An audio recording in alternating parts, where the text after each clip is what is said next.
சின்னதாக ஒரு விஷயம், அவனுக்காக வாழணும் இவனுக்காக வாழணும் அப்படின்னு நமக்காக வாழ வேண்டிய வாழ்க்கையை நம்ம நிறைய இழந்துட்டு தான் இருக்கிறோம். அப்படி நம்ம இருக்கக்கூடாது.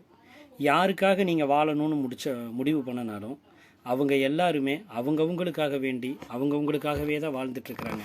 நமக்காக யாருமே எந்த வேலையும் எந்த தேவையும் எதையுமே நமக்கு செய்கிறது கிடையாது.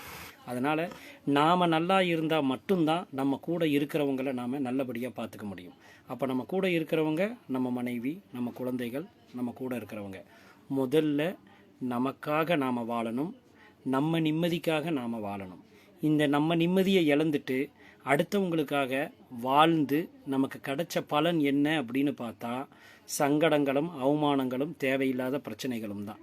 அதை எல்லாத்தையும் ஒதுக்கி வச்சுட்டு முதல்ல நாம் எடுத்துக்க வேண்டியது நமக்காக நாம் வாழணும், நமக்கு பிடிச்ச மாதிரி நாம் வாழணும், நம்ம சந்தோஷமாக வாழணும்.